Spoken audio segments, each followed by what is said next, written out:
এখানে দেখো বন্ধুরা তরকারিটা কিন্তু পুরোপুরি হয়ে গেছে। এইবার আমি নাবিয়ে নিচ্ছি, নাবিয়ে নিয়ে দেখাচ্ছি।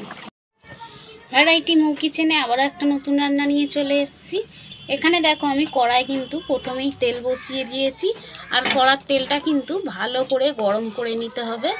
এখানে যেহেতু আমি মাছ ভাজবো ওই জন্যে। আর এখানে দেখো আমি কিন্তু চারাপোনা মাছ নিয়ে নিয়েছি। এগুলো কিন্তু বড় বড় চারাপোনা মাছ আমি কিন্তু জ্যান্তই এনেছিলাম, কেটে আমি বেছে নিয়ে তারপর তোমাদেরকে দেখাচ্ছি। আর এই মাছটাও কিন্তু আমি ভেজে নেব। কড়ার তেলটা গরম হয়ে গেছে। আর আজকের মাছের ঝোলটা আমি কি দিয়ে বানাবো সেটা তোমাদের সাথে আজকে শেয়ার করছি। এইখানে দেখো শীতকালে সবজি উঠে গেছে, শিম, বেগুন, আলু আর আমি কাঁচা লঙ্কা নিয়ে নিয়েছি। আজকে এই দিয়ে আমি মাছের ঝোল বানিয়ে তোমাদেরকে দেখাবো। এখানে দেখো কড়াই কিন্তু ভালোভাবে তেল গরম হয়ে গেছে। আমি এখানে কিন্তু একটুখানি নুন দিয়ে দিচ্ছি কড়ার মধ্যে। আর একটুখানিটা কিন্তু যখনই তোমরা মাছ ভাজবে তেল আর হলুদ দিয়ে কিন্তু এরকমভাবে যদি নেড়ে নাও, কোনো মাছই বন্ধুরা ফাটবে না। তোমরা একবার হলে এটা দেখতে পারো করে। এইরকমভাবে যদি মাছ ভাজো একটা মাছ কিন্তু ফেটে গায়ে তেল ঠিকরিয়ে আসবে না। আর এখানে দেখো আমি মাছগুলো ভেজে নিচ্ছি, নিয়ে তারপর তোমাদেরকে দেখাবো।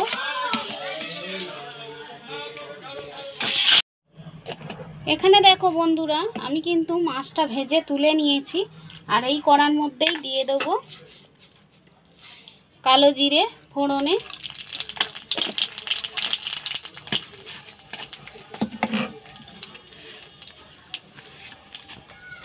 দিয়ে দিয়েছি একটা তেজপাতা।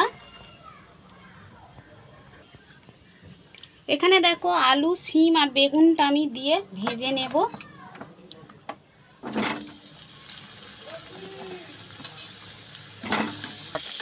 এখানে দেখো 4টে কাঁচা লঙ্কা চেরাটাও দিয়ে দিচ্ছি।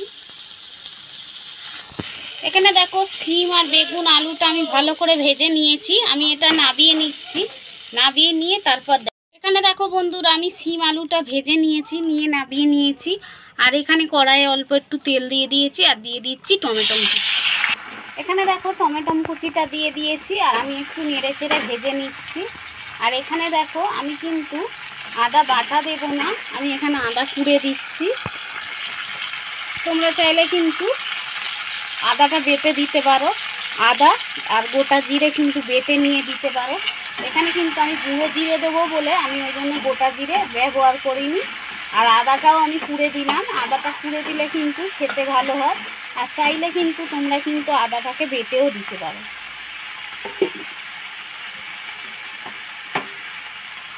এখানে দেখো আমি পরিমাণ মতো নুন দিয়ে দেবো যাতে টমেটোটা গলে যায়।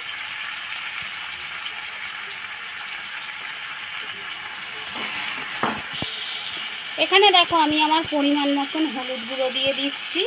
আমি কিন্তু ভাজার সময় হলুদ গুঁড়ো দিইনি, ওই জন্যে এখনই আমি হলুদ গুঁড়োটা দিয়ে দিচ্ছি। আর দিয়ে দিচ্ছি লঙ্কার গুঁড়ো। তোমরা চাইলে কিন্তু এইভাবে একবার চারাপোনা মাছ দিয়ে এরকম মাছের ঝোল কিন্তু বানিয়ে খেতে পারো।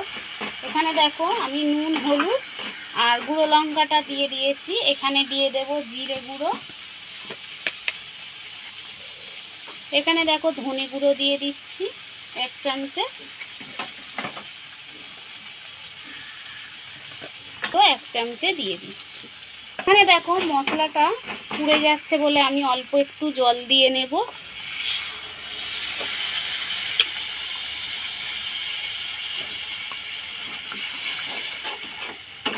আমি মশলাটাকে কষিয়ে নিচ্ছি, নিয়ে তারপর দেখাচ্ছি। এখানে দেখো আমি ভালো করে কিন্তু জল দিয়ে মশলাটাকে কষিয়ে নিয়েছি। এইবারে কিন্তু এই সবজিটা এর মধ্যে দিয়ে দিচ্ছি, আমি ভাজা সবজিটা। এখানে দেখো আমি ভালো করে কষিয়ে নেব, নিয়ে তারপরে কিন্তু আমি জল দিয়ে দেব। এখানে আর কোনো মশলা দেব না, দেখতে পাচ্ছ। তোমরা চাইলে কিন্তু আমি বারবার বলছি আদা জিরে বেটে দিতে পারো, আমি কিন্তু বেটে দিইনি, আমি এই রকমভাবেই করছি। এখানে দেখো আমি সবজিগুলো ভালো করে কষিয়ে নিয়েছি। এবারে আমি পরিমাণ মতন জল দিয়ে দিচ্ছি। আমি দেখো এখানে পরিমাণ মতন জল দিয়ে দেব, দিয়ে আমি এটা চাপা দিয়ে দেব। ফুটে গেলে তারপরে তোমাদেরকে দেখ। এখানে দেখো বন্ধুরা তরকারিটা আলুগুলো কিন্তু সিদ্ধ হয়ে গেছে, দেখতে পাচ্ছ, আমি দেখিয়ে দিচ্ছি দেখো। আর এখানে সিম আলু বেগুন সবই কিন্তু ভালোভাবে সিদ্ধ হয়ে গেছে। এইবার এখানে আমি কি দেব, এখানে একটু ধনে পাতা দিয়ে দেব। এখানে ধনে পাতা উপর দিয়ে দিচ্ছি। আর দিয়ে দেব আমি একটু ভাজা জিরে গুঁড়ো দিয়ে দেবো এখানে দেখো বন্ধুরা আমি ভাজা জিরে গুঁড়ো অল্প একটু দিয়ে দিলাম। দিয়ে এখানে মাছগুলোকে এবারে দিয়ে দেবে এর ওপরে।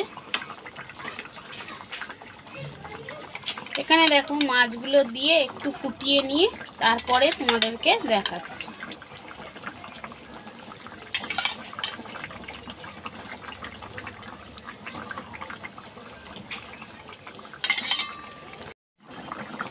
এখানে দেখো বন্ধুরা আমি এই মাছের ঝোলটা বানিয়ে নিয়ে তোমাদের দেখাচ্ছি। সিম আলু বেগুন দিয়ে এই ঝোলটা বানিয়েছি, আমি বানিয়ে তোমাদের দেখাচ্ছি। এখানে দেখো বন্ধুরা আমি আর কড়া থেকে নামালাম না, এখানে কড়াতেই এরকম রয়েছে। দেখতে পেলে কত সুন্দর সহজেই এইরকমভাবে সবজি দিয়ে বেগুন আলু সিম দিয়ে এরকম একটা মাছের ঝোল বানিয়ে নিলাম। তোমরাও কিন্তু এরকম বাড়িতে বানিয়ে একবার দেখতে পারো, খেতে কিন্তু ভালোই লাগবে। আর যদি এই রেসিপিটা একটুও ভালো লেগে থাকে তাহলে লাইক কমেন্ট শেয়ার সাবস্ক্রাইব করে দিও। তোমরা সকলে সুস্থ থাকবে, ভালো থাকবে। আবারও একটা নতুন রেসিপি নিয়ে চলে আসবো। আজকের মতো টাটা।